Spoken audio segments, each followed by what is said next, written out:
Selamat pagi anak-anakku yang dikasihi Tuhan, dan juga Bapak Ibu Guru beserta dengan staf yang juga dikasihi Tuhan. Puji syukur pada kesempatan hari ini kita bertemu kembali di dalam ibadah Rabu Sekolah Krista Mitra. Tema yang diberikan kepada saya hari ini adalah dipilih meski muda. Dan bacaan yang akan kita baca diambil dari 1 Samuel pasal 16 ayat 1 sampai 13. Mari kita baca bersama-sama 1 Samuel pasal 16 ayat 1 sampai 13. Ibu akan bacakan untuk kita semuanya ya. Daud diurapi menjadi raja. Berfirmanlah Tuhan kepada Samuel, "Berapa lama lagi engkau berduka cita karena Saul? Bukankah ia telah kutolak sebagai raja atas Israel? Isilah tabung tandukmu dengan minyak dan pergilah. Aku mengutus engkau kepada Isai, orang Betlehem itu. Sebab di antara anak-anaknya telah kupilih seorang raja bagiku." Tetapi Samuel berkata, "Bagaimana mungkin aku pergi? Jika Saul mendengarnya, ia akan membunuh aku." Firman Tuhan, "Bawalah seekor lembu muda dan katakan, aku datang untuk mempersembahkan korban kepada Tuhan. Kemudian undanglah Isai ke upacara pengorbanan itu. Lalu aku akan memberitahukan kepadamu apa yang harus kau perbuat. Urapilah bagiku orang yang akan kusebut kepadamu." Samuel berbuat seperti yang difirmankan Tuhan, dan tibalah ia di kota Betlehem. Para tua-tua di kota itu datang mendapatkannya dengan gemetar dan berkata, "Adakah kedatanganmu ini membawa selamat?" Jawabnya, "Ya, benar. Aku datang untuk mempersembahkan korban kepada Tuhan. Kuduskanlah dirimu." Dan datanglah dengan daku ke upacara pengorbanan ini. Kemudian ia menguduskan Isai dan anak-anaknya yang laki-laki dan mengundang mereka ke upacara pengorbanan itu. Ketika mereka itu masuk dan Samuel melihat Eliab, lalu pikirnya, "Sungguh di hadapan Tuhan sekarang berdiri yang diurapinya." Tetapi berfirmanlah Tuhan kepada Samuel, "Janganlah pandang parasnya atau perawakan yang tinggi, sebab aku telah menolaknya. Bukan yang dilihat manusia yang dilihat Allah. Manusia melihat apa yang di depan mata, tetapi Tuhan melihat hati." Lalu Isai memanggil Abinadab dan menyuruhnya lewat di depan Samuel. Tetapi Samuel berkata, "Orang ini pun tidak dipilih Tuhan." Kemudian Isai menyuruh Sama lewat. Tapi Samuel berkata, "Orang ini pun tidak dipilih Tuhan." Demikianlah Isai menyuruh ketujuh anaknya lewat di depan Samuel.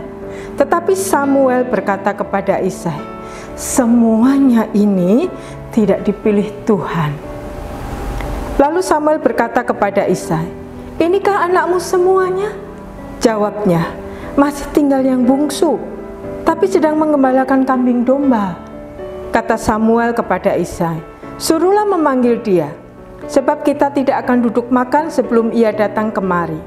Kemudian disuruhnyalah mereka menjemput dia. Ia kemerah-merahan, matanya indah, dan parasnya elok.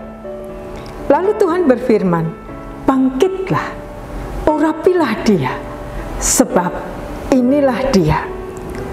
Samuel mengambil tabung tanduk yang berisi minyak itu dan mengurapi Daud di tengah-tengah saudara-saudaranya. Sejak hari itu dan seterusnya, berkuasalah roh Tuhan atas Daud. Lalu berangkatlah Samuel menuju Rama. Mari kita berdoa sebelum mendengarkan akan renungan daripada firman Tuhan.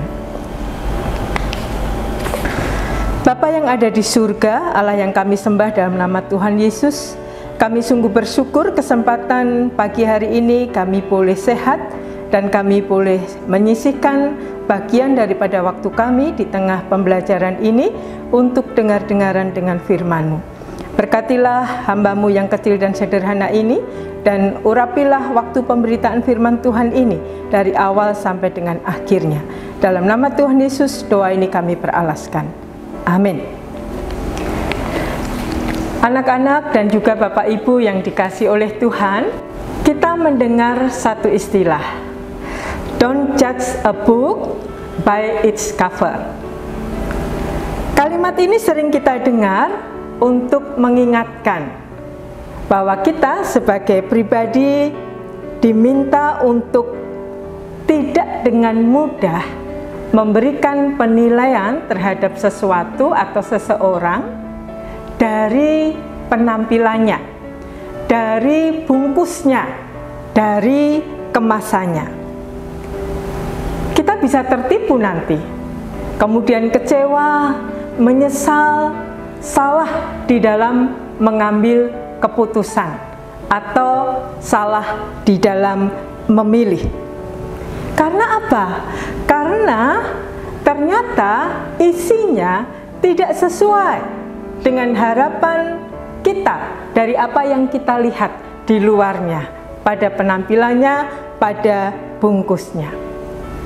Nah, salah satu cover yang sering atau cenderung dipakai ya di dalam kehidupan kita sehari-hari untuk kepemimpinan adalah usia ya, atau kebijaksanaan. Kita berpikir usia, umur itu akan menunjukkan atau ditunjukkan oleh usia daripada seseorang. Dan kita punya kecenderungan akan hal itu, bahwa seseorang yang usianya lebih dewasa, lebih senior, lebih tua begitu ya, itu memang lebih matang. Dia lebih berhikmat, dia lebih dewasa, dan karena itu dipilih untuk menjadi seorang pemimpin. Nah, hari ini kita akan belajar dari peristiwa pemilihan calon Raja Israel untuk menggantikan Saul yang sudah tidak berkenan lagi di hadapan Tuhan. Siapa yang dipilih oleh Tuhan? Melalui Nabi Samuel. Ya, di sini kita akan melihat, dan kita membaca tadi bahwa siapa yang dipilih? Yang dipilih adalah Daud. Ketika Eliab, Abinadab, Sama, Netanel, Radai, Osem, Nathan lewat di depan Nabi Samuel, mereka semuanya ditolak oleh Tuhan. Mereka ini tentunya pemuda-pemuda yang gagah, parasnya elok. Mereka dewasa, mereka juga pemberani karena mereka yang dikirim Isai untuk maju ke medan perang bersama dengan melawan orang-orang Filistin. Tetapi apa kata Tuhan? Kata Tuhan di dalam ayat yang ke-7 tadi, janganlah pandang parasnya atau perawakan yang tinggi, sebab aku telah menolaknya. Bukan yang dilihat manusia yang dilihat Allah. Manusia melihat apa yang di depan mata, tetapi Tuhan melihat hati. Tuhan memilih Daud, si kecil perawakannya, karena memang masih muda ya, masih kecil, dan alasannya adalah hati. Daud berkenan di hadapan Tuhan. Nah, apakah fisiknya tidak oke? Apakah dia wajahnya juga tidak oke? Kalau kita melihat juga dalam bagian ini, maka kita akan melihat bahwa ayat yang ke-12 ya, saya baca lagi. Kemudian disuruhnya menjemput dia, ia kemerah-merahan, matanya indah dan parasnya elok. Jadi secara penampilan Daud juga anak yang menyenangkan, kalau enggak kita bilang gemesin gitu ya. Karena apa? Matanya indah, kemerah-merahan, dan dia juga elok parasnya. Jadi juga orang yang secara penampilan, anak yang secara penampilan baik. Nah, kemudian apa? Apa bedanya dengan kakak-kakaknya? Atau apa yang membuat Tuhan itu memilih dia? Apa sih yang menarik dari seorang Daud?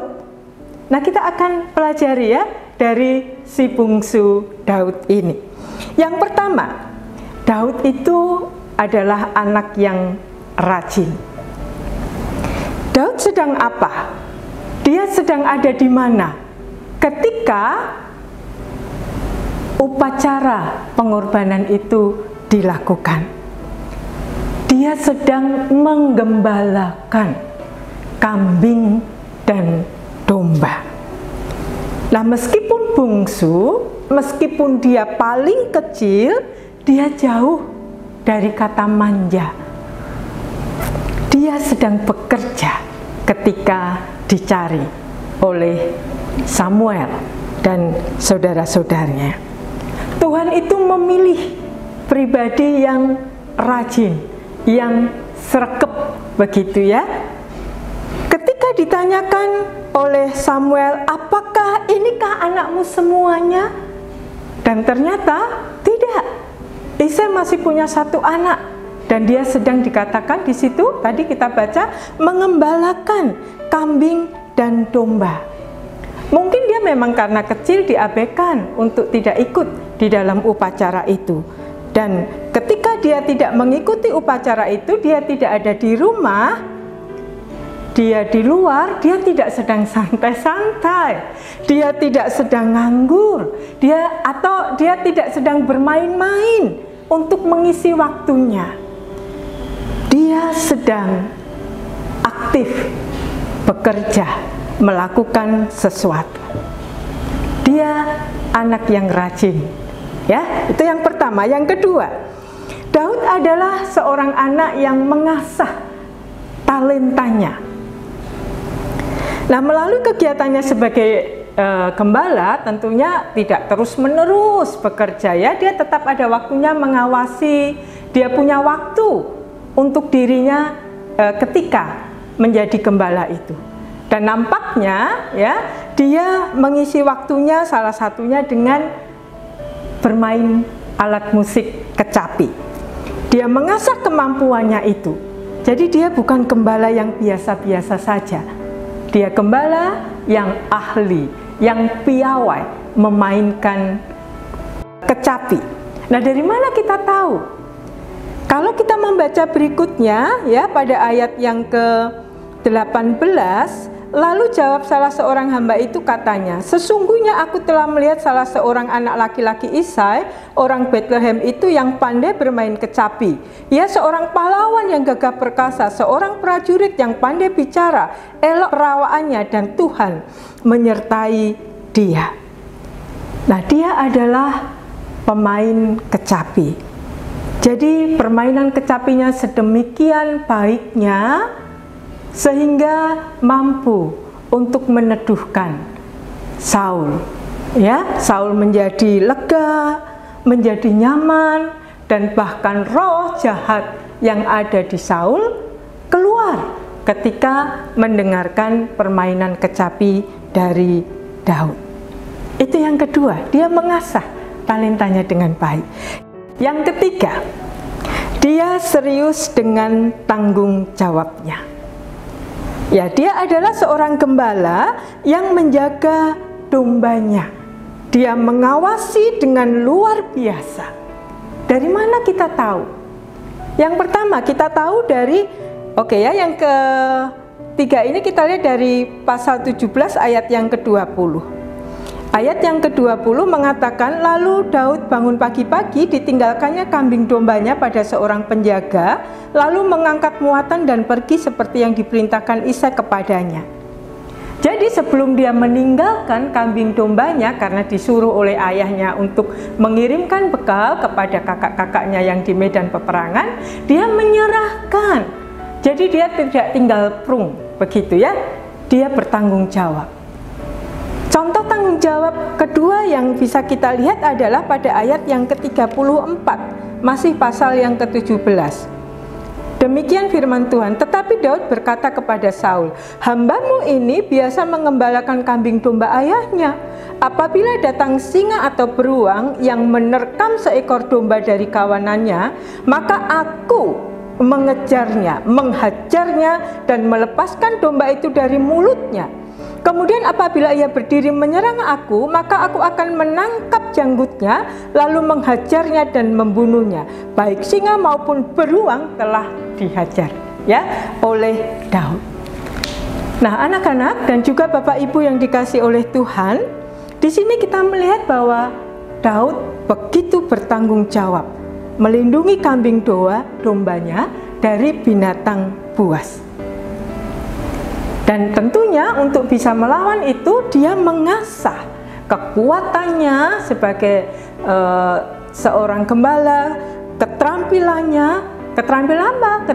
yang diperlukan untuk boleh menjaga atau melawan, ya, menjaga kambing dombanya ketika diserang untuk melawan binatang buas, entah itu singa, entah itu beruang. Jadi dia adalah anak kecil yang serius dengan tanggung jawab atau pekerjaan yang sedang diembannya. Yang keempat, ya, yang keempat ini adalah kita melihat bahwa Daud ini adalah anak kecil yang belajar mengenal Tuhannya dengan serius juga. Meskipun tidak terlalu kelihatan, ya, pada bagian-bagian ini, tapi saya meyakini bahwa Daud adalah pribadi yang sejak kecil belajar mengenal Taurat dengan baik di dalam kehidupannya. Dia belajar tentang siapa Tuhan yang dia sembah, dan dia bertumbuh di dalam imannya sejak remaja. Dari mana kita tahu?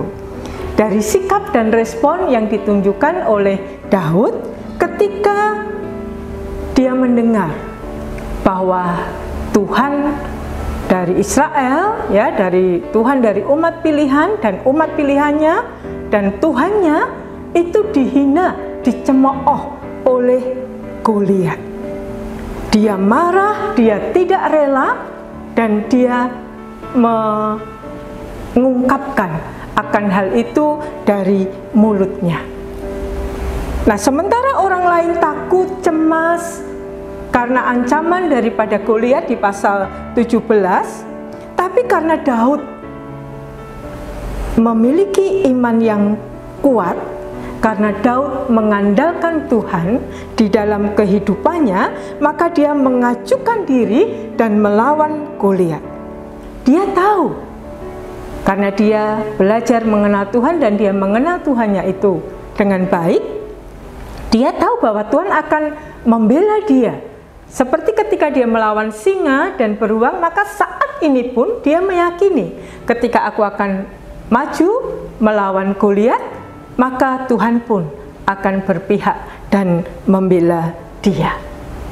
Dia memiliki iman yang kuat dan pasti itu dibangun sejak dia masih kecil. Nah, pada ayat 17, pasal 17 ayat yang ke-45 itu dikatakan demikian. Tetapi Daud berkata kepada orang Filistin itu, "Engkau mendatangi aku dengan pedang dan tombak dan lembing, tetapi aku mendatangi engkau dengan nama Tuhan semesta alam, Allah segala barisan Israel yang kau tantang itu." Jadi di sini dia memiliki kepercayaan diri bahwa Allah ada di pihak dia, ya, dan kemudian dengan bekal itu dia maju. Karena apa? Karena dia mengenal Allahnya. Dan untuk mengenal Allah tidak bisa pada waktu yang pendek. Daud memulainya sejak dia kecil. Belajar mengenal Tuhan, dia mengalami Tuhan dalam kehidupannya dari hari ke hari. Nah, anak-anak yang kasih Tuhan dan juga Bapak Ibu guru dengan staf, apa yang bisa kita pelajari? Nah, saat ini kalau kita lihat, ya, zaman ini, zaman milenial begitu, ya, sebenarnya kita melihat bahwa generasi muda, anak-anak yang masih kecil, remaja atau dewasa awal begitu, ya, memiliki kesempatan yang begitu luas untuk tampil. Dan mereka yang tampil itu, yang masih belia ini, memang harus diakui, mereka lebih cemerlang ya dalam hal tertentu dari para pendahulunya, dari orang tua atau dari orang-orang yang lebih senior. Kita tahu Pak Jokowi memiliki staf ya, staf milenial yang diambil dari generasi muda yang punya potensi.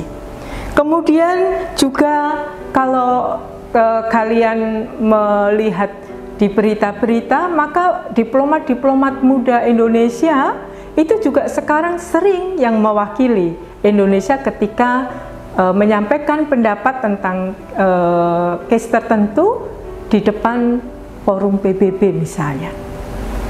Nah, memang ini zamannya anak muda itu berkarya. Anak muda itu dipilih. Dan siapa yang dipilih secara manusia tetap adalah anak-anak yang pasti tidak hanya main-main dengan hidupnya, tapi yang mengisi masa mudanya itu, masa kecilnya, masa remajanya dengan berbagai hal yang bisa dia kembangkan. Nah, tetapi satu hal yang kita pelajari di sini adalah selain kita mengasah terus talenta, bakat, karunia yang Tuhan berikan di dalam kehidupan kita, Tuhan lebih berkenan kepada hati, bukan kepada yang kelihatan, yang tampak dari luar. Jadi ketika kita masih muda ini, mari terus belajar giat untuk mengisi dan melatih diri kita dengan hal-hal yang baik, yang positif, tapi lebih dari itu yang berkenan di hadapan Tuhan. Mari kita mendandani hati, mendandani karakter, mendandani iman kita untuk berkenan di hadapan Allah. Melebihi bagaimana kita mendandani fisik kita dari ujung rambut sampai ujung kaki, mendandani kepintaran kita, mendandani prestasi-prestasi kita. Oke? Jadi mendandani hati iman kita lebih dari mendandani jasmani dan fisik kita. Amin. Mari kita bersama-sama menutup renungan ini di dalam doa ya. Mari kita berdoa. Bapa yang ada di surga, terima kasih kalau kami sudah mengenal Tuhan Yesus sejak masa muda kami. Dan kami terus berdoa untuk proses pertumbuhan iman kami. Tuhan terus berkarya. Biarlah kami boleh terus belajar mengasihi firman-Mu, mengasihi kebenaran-Mu, dan juga belajar untuk terus melakukannya dalam hidup kami. Sehingga sejak masa muda kami ini, kami boleh menjadi pribadi yang berkenan di hadapan Tuhan, dan semakin hari kami boleh semakin dewasa di dalam pengenalan akan Tuhan dan di dalam melakukan akan firman Tuhan. Terima kasih Bapa, kami menyerahkan semuanya ini dengan ucapan syukur di dalam satu nama Tuhan kami, Yesus Kristus. Amin. Selamat melanjutkan kegiatan hari ini. Tuhan Yesus memberkati.